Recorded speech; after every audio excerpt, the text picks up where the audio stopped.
You know that feeling, right? Yeah. You and a friend decide to get in shape together. Oh, yeah, the classic body system. Right. So you commit to a routine, you prep the meals, you endure the endless chicken and broccoli. It is always chicken and broccoli. Always.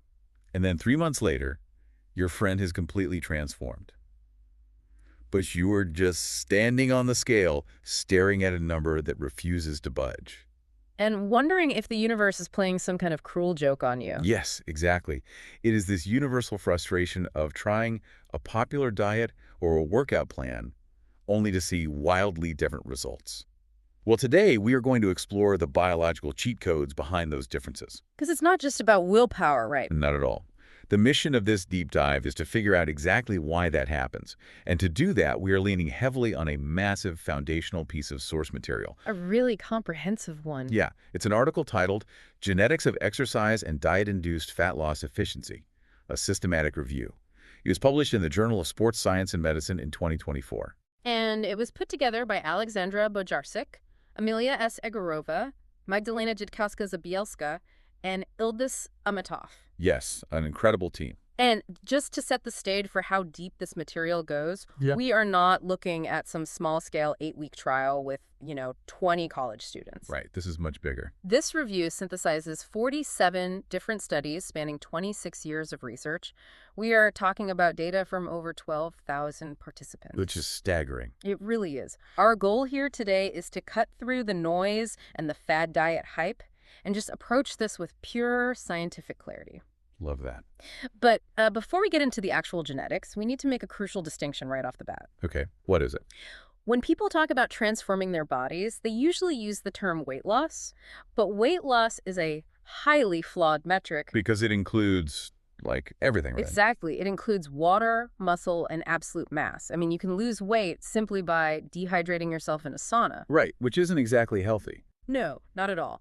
What we are strictly focused on in this deep dive is fat loss, specifically the reduction in absolute fat mass and fat percentage. Which includes things like visceral fat, right? The dangerous stuff around your organs. Spot on. That distinction is so important. Because losing muscle while starving yourself on a crash diet might look like a win on the scale, but biologically, it's a metabolic disaster. It really is. It destroys your baseline metabolism. So because we are looking specifically at fat loss, we have to look at the microscopic instructions governing how the body actually burns fuel. Okay, let's unpack this. Let's do it. In the past, people have compared our DNA to a recipe book, where a genetic variation is just like a spelling typo, say, changing bake to make. Right, a classic analogy. But that doesn't really explain how our bodies work in motion. Instead, think of your metabolism like a highly complex car engine on a massive assembly line. Okay, I like where this is going. A single nucleotide polymorphism, or an SMP, isn't just a typo in the manual. It's like swapping out one specific sensor or a single valve in that engine. So the engine still runs. Exactly, the engine still runs, but that one tiny swapped part completely alters how the machine processes fuel. It changes the operating temperature, the exhaust output. And ultimately, it dictates whether your body efficiently burns through a meal or sluggishly stores it away. Exactly. Well, if we connect this to the bigger picture, the biological significance of these specific engine parts, these SMPs, is just staggering. How so? For decades, the basic physiology of weight management has been taught as a simple math equation, right? Create a deficit of 500 kilocalories per day, and you will lose 1 pound a week. The old calories in, calories out rule. Right. But the human body isn't an inert calculator. It is a highly adaptable survival machine. Because it wants it to keep you alive. Exactly. When you reduce your caloric intake, the body senses a potential famine. So it fights back by lowering your basal metabolic rate. It's essentially dimming the lights to save power. That is a perfect way to put it. It also subconsciously reduces your non-exercise activity thermogenesis. Wait, what is that? It's the subtle fidgeting, standing, and pacing you do throughout the day without thinking about it. Oh, wow. So your body just makes you move less to hoard energy. Yes. But how aggressively your body fights back and how effectively it allows you to tap into your stored fat for energy is heavily governed by those hidden variables, the SNPs. So if my engine is processing fuel differently than yours because of these single-letter genetic variations, that completely reframes how we should look at food. It changes everything. It moves us away from just counting calories and directly into how our specific biology interacts with what we putting on our plates. That is the core of gene-diet interaction. The systematic review actually identified 30 specific genetic markers, 30 of these SNPs, that are directly associated with diet-induced fat loss. Wait, 30 different variations? Yep, 30 distinct structural variations in human biology that dictate how well your fat cells open up and release their stored energy in response to different macronutrients. That is wild. And there's a specific example in the source material that is just staggering to me. Oh, the ADRB2 gene. Yes. Specifically, a polymorphism within it, called RS1-Sewell42712. Try saying that 5 times fat. Right. But the researchers tracked a group of people who were all put on the exact same partial meal replacement diet for 12 weeks. So everyone is in the exact same caloric deficit. Yes. But the people who carried what is called a G allele, the individuals with that specific genetic variation, lost almost double the fat mass and body weight compared to the non-carriers. Double the fat loss. Double. We are talking about 13.5 kilograms of total mass lost versus 7.1 kilograms. That is a massive difference for the same diet. And when you look at pure fat mass, it was 10.2 kilograms lost versus just 4.9 kilograms because of one genetic variant. It really highlights how unfair the generic advice can be. Totally. Now, if someone reading this, I understand the numbers, but mechanically, what is that gene actually doing to make such a huge difference? Well, to understand that, we have to look at cellular biology. The ADRB2 gene provides the instructions for making beta-2 adrenergic receptors. And what are those? They are specialized proteins that sit on the surface of your fat cells. Think of them as docking stations for adrenaline and noradrenaline. Okay, docking stations. Right. When you exercise or when your body needs energy, your nervous system releases adrenaline. That adrenaline floats through your bloodstream, binds to these receptors, and basically rings the doorbell. Telling the fat cell to open up. Exactly. It tells the cell, we need fuel right now, open up the vaults. The cell then initiates lipolysis, breaking down stored triglycerides into free fatty acids to be burned. Okay, so where does the G allele come in? If you carry that specific G allele, your receptors might be highly sensitive or more densely packed. When the adrenaline hits, the vault doors swing wide open and the fat just pours out into the bloodstream. Not if you don't have it. If you don't carry that variant, your receptors might be sluggish. The doorbell rings, but the fat cell is really slow to answer. Wow. So it makes it biologically harder to access those energy stores even when you are eating less. Here's where it gets really interesting. I want to push back on the conventional wisdom that a calorie is just a calorie. Go for it. Because physics says if I eat 1,500 calories of pure sugar versus 1,500 calories of lean chicken, the energy value is exactly the same. Strictly speaking, yes. But the study highlights another genetic variant, the ACSL5 gene. It shows that people carrying the T allele for this specific gene respond brilliantly to a high-protein, hypocaloric diet. They do. They lose significantly more body mass and recircumference. So if someone has this specific genetic profile and they go to a nutritionist who puts them on a standard old-school, low-fat, high-carbohydrate diet, are they essentially being set up for biological failure? Well, biologically speaking, they are absolutely fighting an uphill battle. Even if they hit their calorie targets perfectly? Even then, it doesn't override the laws of thermodynamics, but it completely alters the internal environment where those calories are processed. That makes a lot of sense. Yeah, the macronutrient composition of your food, so the specific ratio of fats, carbs, and proteins, does more than just provide raw energy. It acts as a signaling mechanism. A signal to your genes. Exactly. Those macronutrients interact with your genes to alter hormonal levels and shift enzymatic pathways. In the case of the ACSL5 gene, it is heavily involved in lipid metabolism and how fatty acids are activated inside the cell. So protein sends the right signal for that gene. For individuals with the T allele, yes. A high-protein diet likely creates the optimal hormonal cascade, maybe through better insulin management or increased satiety hormones. Which allows their specific cellular machinery to function at its peak. Precisely. If you feed that same system a high-carbohydrate diet, the resulting insulin spikes might actually suppress the very lipid activation pathways that their genes are trying to optimize. Wow. So you aren't just feeding a furnace, you are programming a biological computer, and you have to use the right code. That is exactly what is happening. That validates everyone who has felt like they were failing at a diet while their friend was thriving. It really should take a lot of the guilt away. But diet is only one half of the energy balance equation. Yeah. If our bodies act like biological computers with food, we have to look at the other side of the coin. Which is exercise. Right. How our DNA dictates our response to physical movement. Because the genetic lottery is clearly happening in the gym, too. It definitely is. And to grasp the genetics of exercise, we have to establish the physiological mechanics of how the body uses energy during different types of physical stress. Like the whole cardio versus weights debate. Exactly.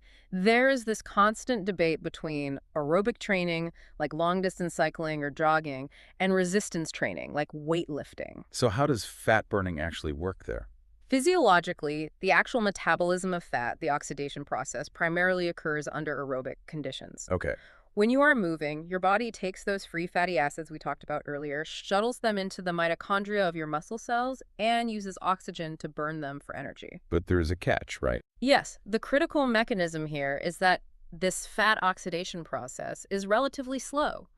It is most efficient at a moderate intensity, specifically below 65% of your VO2 max. Which is your maximum oxygen uptake. Exactly. Right, so that is the classic moderate intensity zone that all the treadmill monitors call the fat burning zone. Yep, the little chart on the machine. But wait, I've always heard that lifting heavy weights elevates your metabolism for hours after you leave the gym. Yeah. Doesn't resistance training burn a massive amount of fat? Well, you are referring to EPASI excess post-exercise oxygen consumption. Okay.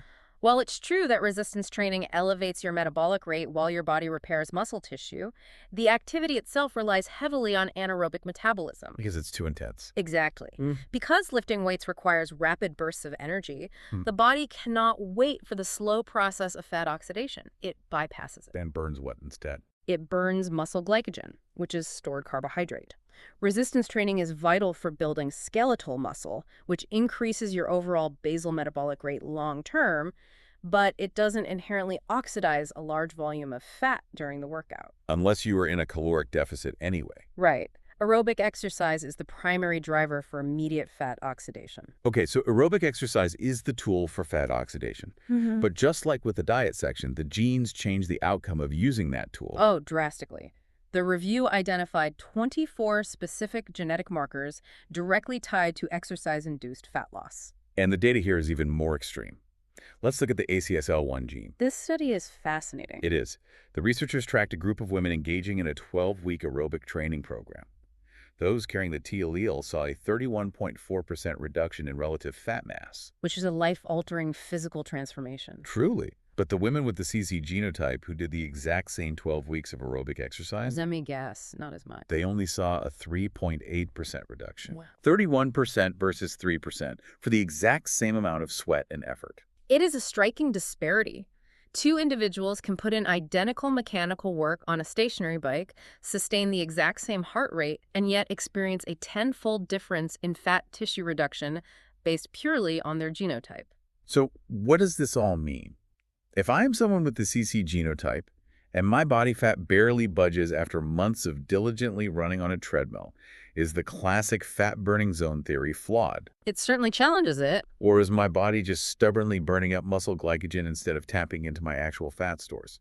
This raises an important question, and it touches on a major paradigm shift currently happening in exercise physiology. Okay, what is the shift? The classic theory, the idea that exercising at a moderate intensity operates like a furnace, directly melting the fat out of your cells while you run, is incomplete. Okay. The review highlights an alternative, deeply fascinating mechanism for how exercise actually causes fat loss. I am all ears. It proposes that the majority of the fat tissue reduction we see isn't just about the calories you burn in the moment. The real transformation happens at the cellular level, long after you have stopped sweating. Wait, can you break that down? Yeah. How does the transformation happen after the workout? Think of the mechanical stress of exercise. So the muscle contractions, the elevated heart rate, the oxygen depletion as a biological trigger. A trigger for what? When you stress the body through repetitive training, it sends a signal to the nucleus of your cells. That signal activates specific genes, instructing them to undergo a process called transcription. Okay, transcription. Right, where they produce messenger RNA, or mRNA. That mRNA then acts as a blueprint, instructing your cellular factories to synthesize new proteins and build new cellular machinery. What kind of machinery are we talking about? The most critical pieces of machinery they build are mitochondria, the powerhouses of the cell. This process is called mitochondrial biogenesis. So you are basically building more engines. Exactly. Over time, your body builds a denser, more efficient network of mitochondria, which means you become fundamentally better at oxidizing fat for energy 24 hours a day, not just when you are on the treadmill. That is profound. It means exercise is less like a furnace burning coal and more like a software update that commands your body to build a bigger engine. That is an excellent way to frame it. And this is exactly where the ACSL1 gene comes into play. How so? This protein synthesis phase is highly reliant on gene activation. If you have a genetic variant like the CC genotype we discussed that makes this specific gene transcription process less efficient in response to aerobic exercise, your body just won't adapt the same way. So it won't build those new mitochondria. Right. It isn't going to build that new fat-burning cellular machinery as rapidly or as robustly as someone with the T allele. Wow. So it's not that your body is using the wrong fuel on the treadmill. It's that your genetic blueprint isn't translating the mechanical stress of the workout into a long-term metabolic upgrade. Okay, if these specific genetic markers are so powerful, if they dictate whether a chicken breast or a 5-mile run actually yields results, why isn't my doctor swabbing my cheek right now before giving me health advice? That is the million-dollar question. Seriously, if we know this, why are we still handing out generic diet pamphlets? Well, that brings us to the methodological limitations of where the science currently stands. While this review is massive, 46 of the 47 studies included used what is called a candidate gene approach. Which means scientists are essentially making an educated guess, right? Precisely. In a candidate gene study, researchers look at a biological pathway they already understand. Like the adrenaline receptors we talked about earlier. Exactly. They hypothesize that a gene involved in that pathway might affect weight loss, so they design a study to test specifically for variations in that one single gene. That sounds kind of limiting. It is. It's the scientific equivalent of looking for your lost car keys only directly under the streetlight, simply because that is where the light happens to be. While the keys could be anywhere in the dark. Right. You might find something interesting under the light, but you are completely ignoring the vast darkness of the rest of the parking lot. And the genome is huge. The human genome is incredibly vast, and traits like fat loss and metabolism are polygenic. Meaning multiple genes. Yes. They are influenced by thousands of tiny genetic interactions, not just one or two major genes. So how do we shine a light on the rest of the parking lot? The future of this field, and the direction the authors of the review emphasize, is moving toward GWAS. Which stands for? Genome-wide association studies.